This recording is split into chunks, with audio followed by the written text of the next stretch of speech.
So I'm Tobi, I'm the PR manager at Warhorse Studios. Hello you sexy biscuits and welcome back into Kingdom Come Deliverance. So what you saw at the start of this video was the majestic Tobi. Yesterday he was on Alienware stream, talking about From the Ashes and future DLC. This also included hardcore and patch information. And right now we release 1.5, it runs better and better and better with every patch we are doing. With the hardcore mode will come a next patch with that, and I think right now it's already on a very good way, and thank you for the people who stayed with us. We do not know an exact date yet, but it will probably be in at least a couple of weeks. So that is really exciting. Every time a new patch comes out for this game, I get incredibly excited because I don't know what they're going to add and fix, and oh my god, I love doing patch updates. I know it's just reading off a list for you guys, but it is actually quite fun. It's like opening a Christmas present. You don't know what's going to be inside. Along with that information, we also got information about From the Ashes. I was right. It is taking place in Pribyslavitz.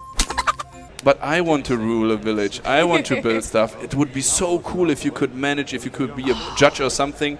Here you go. And From the Ashes you will get, be granted the title of bailiff, which is something like a mayor of a village in the north of the map. It's called Pribyslavitz. From what he says in this stream, you're going to be able to start this at any time. But obviously before you do anything, you're going to have to go and clear out the bandit camp that's already there. Once you do that, you can go and speak to Sir Divish over in Talmberg. He will tell you where to find the locator. From what I can tell, the locator is basically your manager, and he's going to be looking over everything with you and giving you guidance on where you should build stuff and how you should build things. Also, it was confirmed that we can get special people for Pribyslavitz. You can hire VIP characters from the map you met somewhere in questing and make them work for you. Those VIP NPCs, how I call them, they always benefit your village. They will always generate a bigger income for this specific building. If you know Kunesh, that's the guy from the first quest who beats the crap out of you.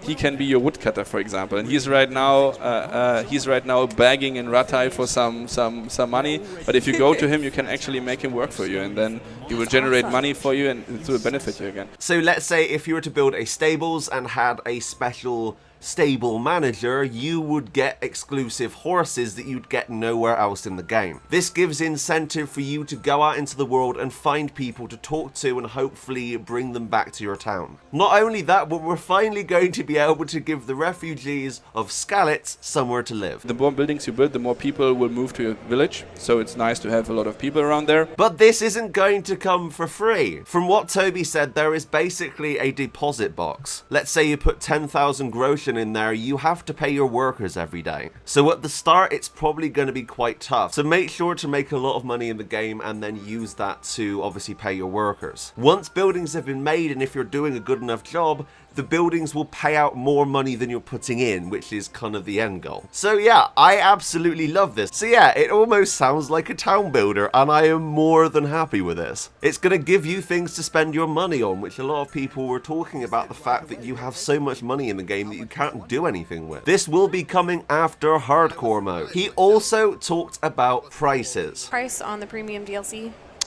Can't say We'll see. Okay. Not too expensive. And we have no information. I was hoping he was going to say something, but he didn't. He just said that they're not going to be expensive. So that's a good thing. I honestly don't think that Warhorse Studios would be charging us a lot for these. They are an amazing company, and they just want to give us new content to mess around with. So probably looking at about 10, maybe $15 for the most expensive stuff is my guess. Plus, he also did touch on the fact we are getting mod support. This will be happening next year once they have fixed everything in the game. So you guys can look forward to actually having mod tools. And he also talked about possibly Steam Workshop. Being able to create our own stories in the game is going to be really cool. And he also brought up the Game of Thrones mod. I remember there being a lot of reports about this just before the game came out, and everyone was getting really excited about the Game of Thrones mod. But yes, it is definitely still happening. They are in contact with the people that are doing that. So anyway, I wanted to bring you an update video. I will hopefully have gameplay of this so I can actually show you fully. I do have some gameplay, but it was recorded off of Twitch and it doesn't look great, so I want to wait until I have the actual B-roll to show you. Oh my god, I am so excited.